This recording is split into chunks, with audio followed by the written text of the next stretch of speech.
तरह से ड्रग मामले को लेकर पर्चा दर्ज हुआ था। तो इस मामले में जब जांच शुरू हुई थी तो उस समय के पंजाब के डीजीपी सिद्धार्थ चट्टोपाध्याय आज पंजाब पुलिस ऑफिसर इंस्टीट्यूट में पहुंचे हैं। वहां पर अपने बयान दर्ज कराएंगे कि किस तरह से 2021 में जो मामला विक्रम सिंह मजीठिया पर दर्ज किया गया था उसमें किस तरह से जांच की गई थी, तो क्या डायरेक्शन थी जो उन पर मामला दर्ज किया गया था। तो हालांकि इस मामले को लेकर जब पंजाब पुलिस इंस्टीट्यूट में सिद्धार्थ चट्टोपाध्याय पहुंचे थे तो वहां पर जब इन्होंने अंदर बातचीत की गई तो अंदर बातचीत में कुछ कई गंभीर इल्जाम भी लगाए। तो उस समय की जो स्थिति थी वो भी बात की। तो अभी कुछ ही देर में सिद्धार्थ चट्टोपाध्याय बाहर निकलेंगे, उसके बाद मीडिया से रूबरू होंगे कि सिद्धार्थ चट्टोपाध्याय से क्या सवाल जवाब हुए हैं कि 2021 में जो ड्रग मामले को लेकर पर्चा दर्ज हुआ था विक्रम सिंह मजीठिया पर, तो उसमें क्या डायरेक्शन थी, किस तरह से जांच की गई, ये सारी बातों का जवाब कहीं ना कहीं सिद्धार्थ चट्टोपाध्याय जब अंदर से बाहर आएंगे तो मीडिया से संबोधित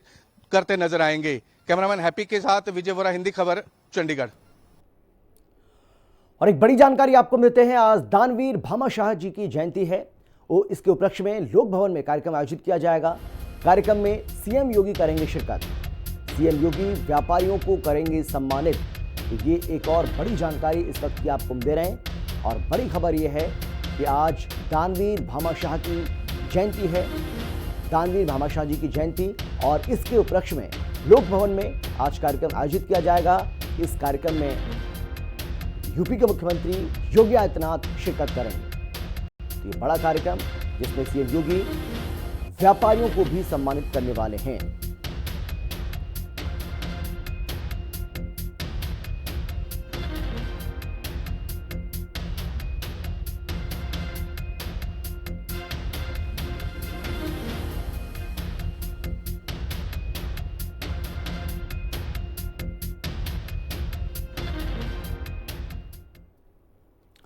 चलिए आगे बढ़ते हैं। क्या थूक जहाद और मूत्र जहाद जैसे मामलों पर सियासी चुप्पी अब भी जायज है?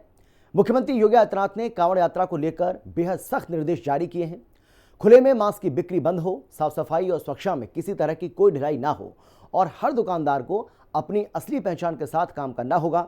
लेकिन सवाल यह भी उठता है कि जब मुजफ्फरनगर में एक होटल कर्मचारी का रोटी पर थूकते हुए वीडियो सामने आता है तो उस पर मुस्लिम रहनुमाओं की चुप्पी क्यों?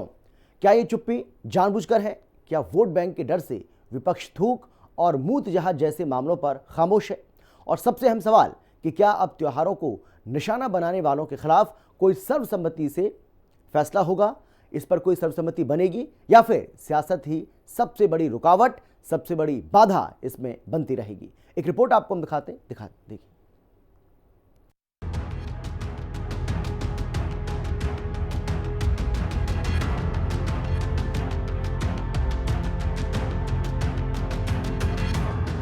कांवड़ यात्रा पर योगी ने चेताया, जिहादी ने रोटी पर थूक लगाया।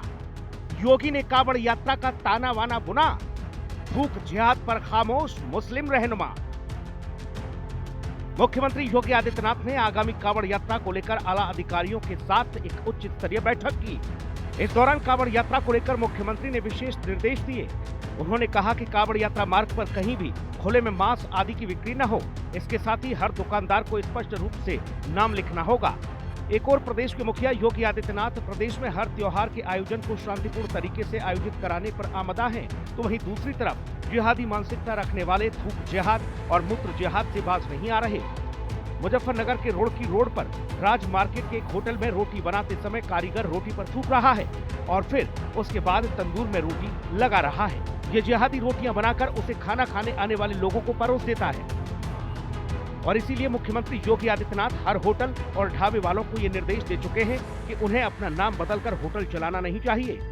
अपनी असली पहचान बताकर ही काम करें और साथ ही खाने में थूकने और मूतने वाली मानसिकता को कुचलना होगा, जिस पर सियासी कोहराम मचा हुआ है।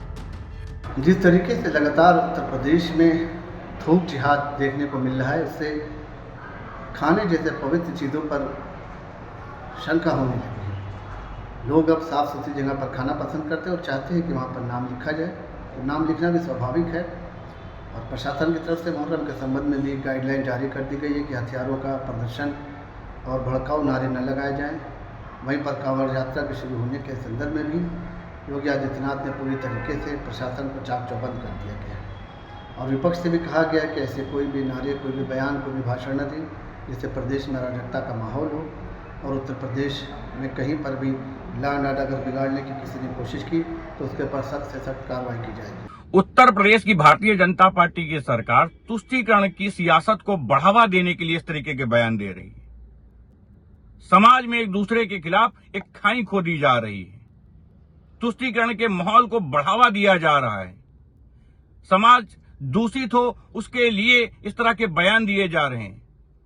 वरना इसी राज्य में, इसी उत्तर प्रदेश में तमाम स्लॉटर हाउस, तमाम बूचड़ खाने, उनके मालिकों के नाम सार्वजनिक लिखवाएं, उनके भी बोर्ड लगवाए जाएं। उत्तर प्रदेश की सरकार उनसे कहे कि आप अपने फर्म के नाम के साथ अपना नाम भी लिखने का काम कीजिए और बताइए, सार्वजनिक कीजिए कि आप कौन हैं। पर दुर्भाग्य है कि जो छोटा है उसको दबाया जा रहा है, जो बड़ा है उससे चंदा लिया जा रहा है। भारतीय जनता पार्टी जिस तरह से लगातार सवालों के घेरे में है, चाहे वो कुंभ के दौरान मरने वालों की संख्या का आंकड़ा देना हो और चाहे एक आम आदमी और एक महिला की सुरक्षा की बात हो। श्रद्धालु जो कांवड़ लेकर यात्रा कर रहे हैं, मैं उनको पूरी तरीके से कहूंगी कि अपनी सुरक्षा स्वयं करें। किसी तरीके से सरकार पर भरोसा करना ये पूरी तरीके से मुझे लगता है कि व्यर्थ है। और रही बात वहां से निकलने वाले आम नागरिकों को, उन्हें भी अपनी सुरक्षा स्वयं ही करनी पड़ेगी। रही बात खाने में मिलावट की, तो मैं समझती हूँ कि पूरी तरीके से ऐसे लोगों के खिलाफ कार्रवाई होनी चाहिए। सरकार का काम है कि लोगों में डर होना चाहिए कि अगर हम किसी तरह की मिलावट करेंगे, चाहे वो दूध में मिलावट हो, पनीर में मिलावट हो, चाहे सब्जियों में किस तरीके से इंजेक्शंस लगाने हो, हर तरीके से, चाहे वो थूकने की बात हो, उसको जाति धर्म से जोड़ने की जरूरत नहीं है। उस पर पूरी तरीके से कार्यवाही करने की जरूरत है। कांवड़ यात्रा में श्रद्धालुओं की सुविधा को प्राथमिकता देते हुए मुख्यमंत्री योगी आदित्यनाथ ने निर्देश दिया कि कांवड़ यात्रा मार्ग पर कहीं भी खुले में मांस आदि की बिक्री न हो। यात्रा मार्ग की स्वच्छता, रोशनी, पेयजल, शौचालय एवं प्राथमिक चिकित्सा की समुचित व्यवस्था सुनिश्चित की जाए। जर्जर बिजली के खंभे और लटकते तारों की मरम्मत तत्काल पूरी हो। शिविर लगाने वाली संस्थाओं का सत्यापन कर उनके सहयोग से जन सुविधा केंद्र संचालित किए जाएं। लेकिन थूक जिहाद और बूथ जिहाद के चलते सनातनी इस बात को लेकर विपक्षी दलों से भी उम्मीद करते हैं कि वह सियासत छोड़ श्रद्धालुओं के साथ खड़े हो जाएं। लेकिन मजाल जो विपक्षी ऐसी नजीर पेश कर दें, ऐसा कदम उठाया तो भाईजान नाराज हो जाएंगे। खतरा इस बात का भी है कि कहीं बड़े बड़े मुस्लिम धर्मगुरु और मौलाना न रूठ जाए, नहीं तो वोट बैंक घाटे में चली जाएगी। कांवड़ यात्रा से पहले योगी के सख्त निर्देश और थूक जिहाद ने कई सवाल खड़े कर दिए हैं। सवाल ये कि कांवड़ यात्रा पर सियासी बखेड़ा क्यों हो रहा है। सवाल यह भी कि आखिर पहचान छिपाकर ही होटल क्यों चलाना चाहते हैं भाईजान। और सबसे बड़ा सवाल ये कि थूक जिहाद पर मुस्लिम रहनुमा क्यों हैं खामोश। मुजफ्फरनगर से अरविंद चौधरी, लखनऊ से विक्रम सिंह राठौर, राहुल श्रीवास्तव और लालचंद के साथ ब्यूरो रिपोर्ट, हिंदी खबर। बहराइच से बड़ी जानकारी आ रही है, बड़ी खबर आ रही है। मेडिकल कॉलेज की व्यवस्था को लेकर ये बड़ी खबर सामने आ रही है, जहां मेडिकल कॉलेज की व्यवस्था बुरी तरह से चरमरा गई है। महर्षि बालार्क अस्पताल में मरीजों के लिए व्यवस्था नदारद मिली है। मरीज तीमारदार के कंधे का सहारा लेकर शौचालय पहुंचा है और बुजुर्ग को गोद में उठाकर शौचालय से निकलती महिला परिजन भी दिखाई पड़ रही है। ये तस्वीर आपको हम दिखा रहे हैं, तस्वीर आपके सामने। आप देखिए किस तरीके से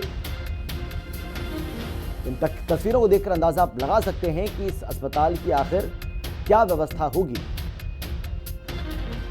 मरीजों को किस तरीके से जो उनके तीमारदार हैं वो अपनी गोद में उठाकर शौचालय ले जा रहे हैं और ला रहे हैं। ये तस्वीरें आपके सामने। मरीज तीमारदार के कंधे का सहारा लेकर शौचालय पहुंचा है। बहराइच का ये मामला, मेडिकल कॉलेज की व्यवस्था पूरी तरह से चरमरा गई है। महर्षि बालार्क अस्पताल में व्यवस्था नदारद मिली। मरीज तीमारदार के कंधे का सहारा लेकर शौचालय पहुंचा है।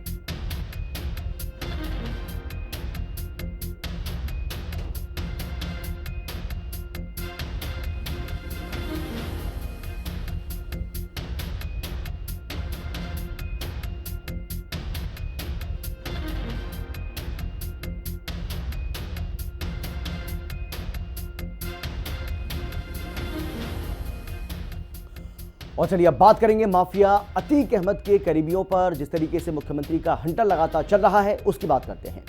प्रयागराज में अतीक के करीबियों के अवैध कब्जे पर बुलडोजर चला है। कैसे, क्या है ये पूरा मामला, देखिए जरा।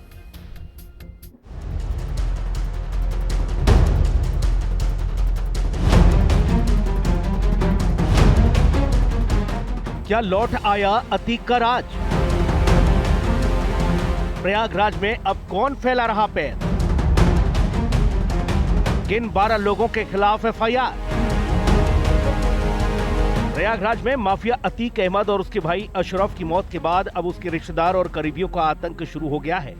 माफिया के करीबी और रिश्तेदार न सिर्फ लोगों की जमीन पर कब्जा कर रहे हैं, बल्कि अवैध कब्जे कर इमारत खड़ी कर रहे हैं। प्रयागराज में कौन फैला रहा पैर? कुर्क सरकारी जमीन पर अवैध कब्जा और निर्माण का मामला। अतीक अहमद के रिश्तेदार और करीबियों के खिलाफ एफआईआर। 8 अलग अलग अर्जियों पर क्या लौट आया अतीक का राज? मोहम्मद इमरान, मोहम्मद कामरान, जीशान, जाहिदा समेत 12 लोगों के खिलाफ शिकायत मिली। मामला कुर्क जमीन पर साजिशन अवैध कब्जा का है।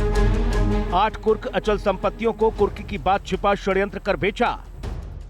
माफिया अतीक अहमद और अशरफ अहमद अब भले इस दुनिया में ना हो, लेकिन उनके रिश्तेदार और उनके गुर्गों के आतंक का थमने का नाम नहीं ले रहा है। और इस वक्त हमारी जो मौजूदगी है वो ऐनुद्दीनपुर में इमरान के फार्म हाउस पर है।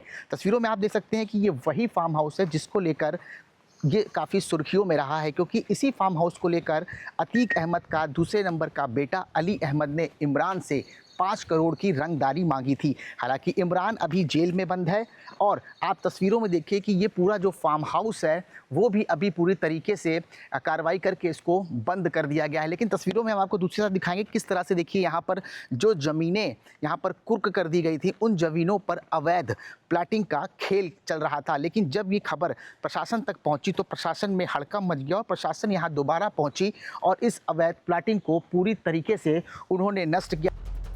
वहीं दूसरी एफआईआर राज्य सरकार की सीलिंग की जमीन पर अवैध कब्जे की है। यहां अवैध तरीके से प्लॉटिंग का काम किया जा रहा है। आरोप है माफिया अतीक के साड़ू इमरान जई, भाई जीशान ये अवैध प्लॉटिंग कराई। देखिए, सरकारी जमीन या सरकारी चीजों पर कोई भी डाका डालने का काम करेगा तो उसकी 7 पुश्तें याद करें, इस तरह की कार्रवाई होगी। मुख्यमंत्री योगी आदित्यनाथ अपनी बात के पक्के हैं। वो जो कहते हैं वो करते हैं और अपनी सरकार में वो कहते आए हैं कि माफिया चाहे कोई भी हो, कैसा भी हो, उसे वो मिट्टी में मिला देंगे। ऐसे में बाबा की फोर्स आरोपियों की तलाश में जुट गई है और अब अतीक के करीबियों पर योगी प्रशासन का हंटर चलना तय है। ब्यूरो रिपोर्ट, हिंदी खबर। वहीं राजधानी लखनऊ के महिलाबाद थाना क्षेत्र के मिर्जागंज में पुलिस ने एक बड़ी कार्रवाई करते हुए अवैध असला फैक्ट्री का भंडाफोड़ किया है। महिलाबाद और रहीमाबाद थाना पुलिस की संयुक्त टीम ने गुरुवार देर रात मिर्जागंज में सलाउद्दीन उर्फ लाला के घर पर छापेमारी की, जहां से भारी मात्रा में अवैध हथियार, सैकड़ों कारतूस और असलहा बनाने के उपकरण बरामद किए गए हैं। पुलिस ने सलाउद्दीन को हिरासत में लेकर उससे पूछताछ भी शुरू कर दी है।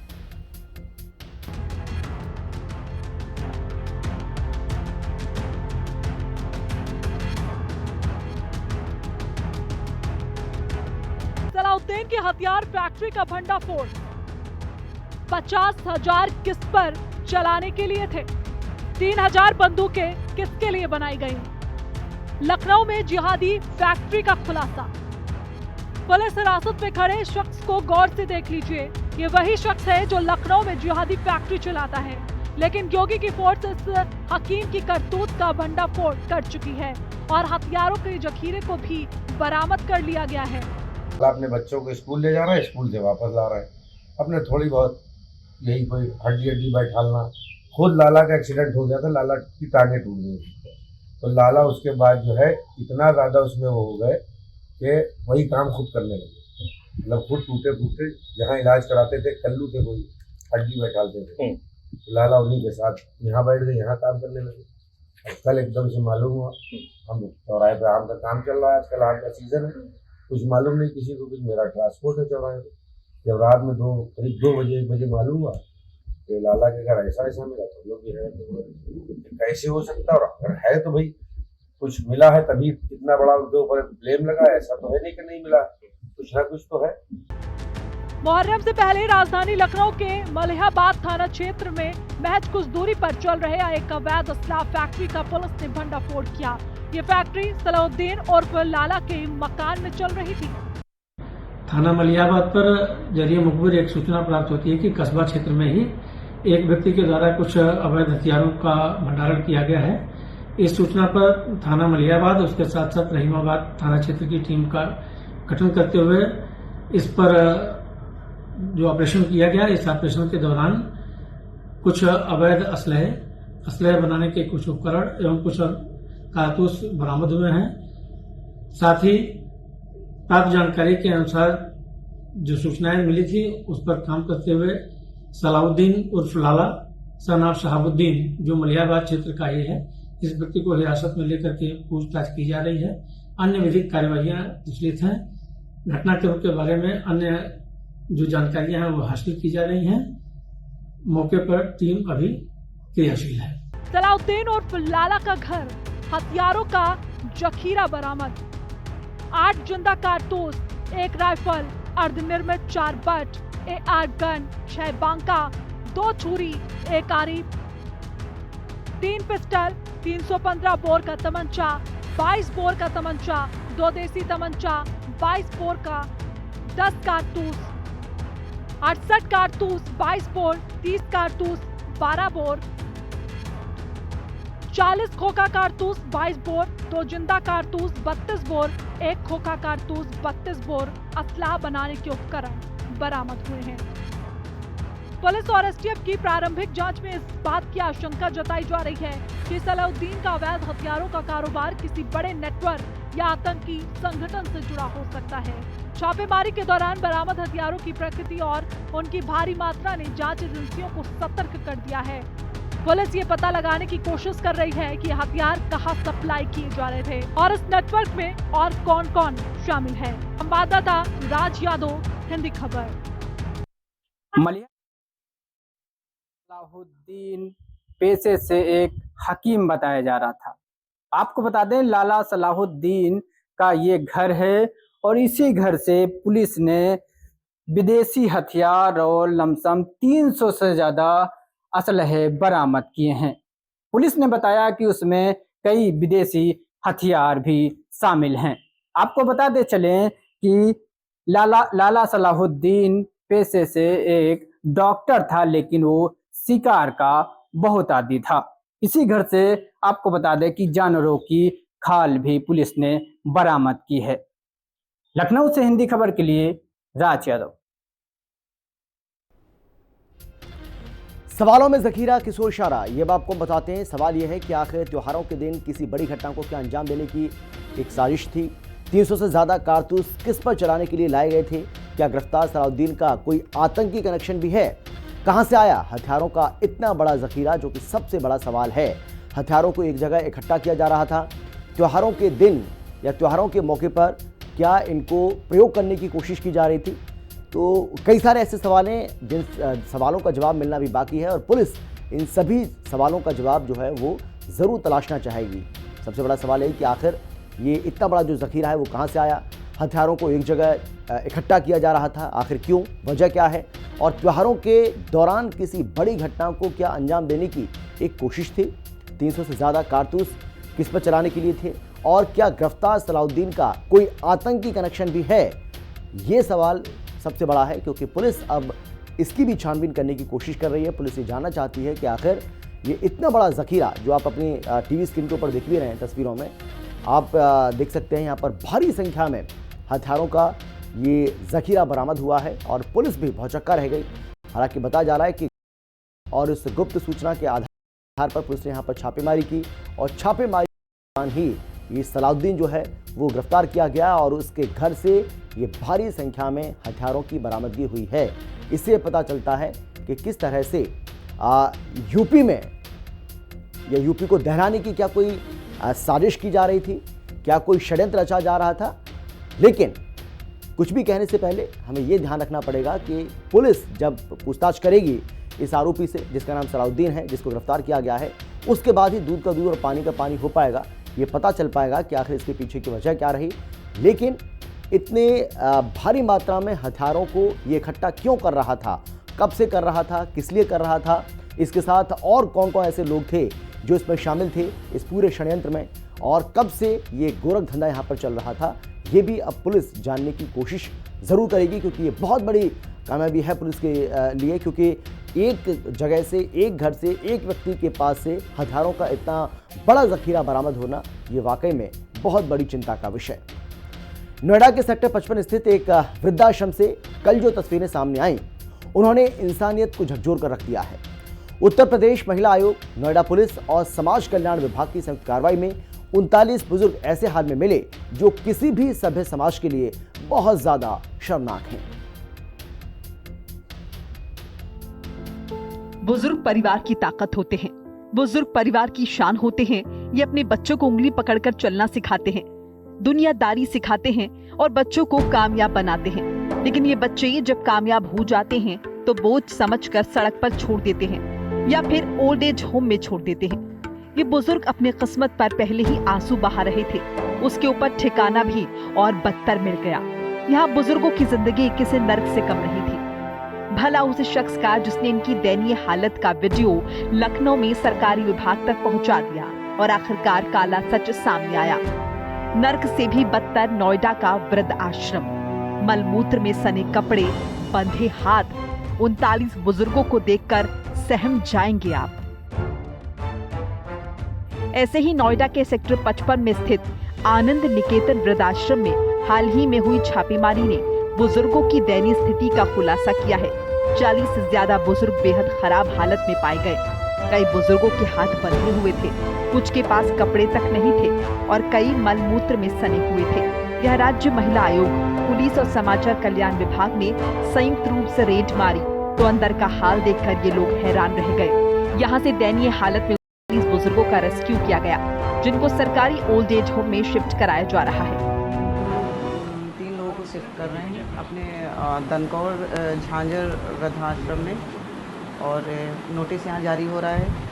अब जांच होगी, जांच होने के बाद देखते हैं क्या हो सकता है। खाने का किचन चेक किया, सारे रूम खुलवा के चेक किए तो उसमें से 2-3 लोग बंधे हुए मिले, लॉक लगा के, बाहर से लॉक लगा था, हवा पानी की भी कोई व्यवस्था नहीं थी, कपड़े नहीं पहने थे, ऐसे निर्वस्त्र। सीलिंग के लेके नोटिस जारी किया है, अब देखते हैं क्या हो सकता है। अभी इस बारे में कुछ नहीं कह सकते। हाँ, अब ये तो नहीं कह सकते हैं, तो जांच होगी कि नशीली इंजेक्शन दी गई है, दवा दी, लेकिन वो नशे में थी, वो बात नहीं कर पा रही थी। आनंद निकेतन वृद्ध आश्रम में बुजुर्गों को रखने के लिए प्रति व्यक्ति से 2.5 लाख रुपए डोनेशन लिया जाता है। इसके अलावा खाने पीने और रहने के लिए 6,000 रुपए प्रति माह लिया जाता है। जब इनके परिजनों से बातचीत की गई तो उन्होंने कहा कि सब ठीक है। ओल्ड एज होम में रह रहे कई बुजुर्ग ऐसे हैं जो नोएडा के रईस परिवारों से आते हैं। ब्यूरो रिपोर्ट, हिंदी खबर। और फिलहाल इतना ही, छोटे से ब्रेक के बाद फौरन लौट रहे हैं। आप देखते रहिए हिंदी खबर, क्योंकि हिंदी खबर पर खबरों का सिलसिला लगातार जारी है। जल्द लौट रहे हैं।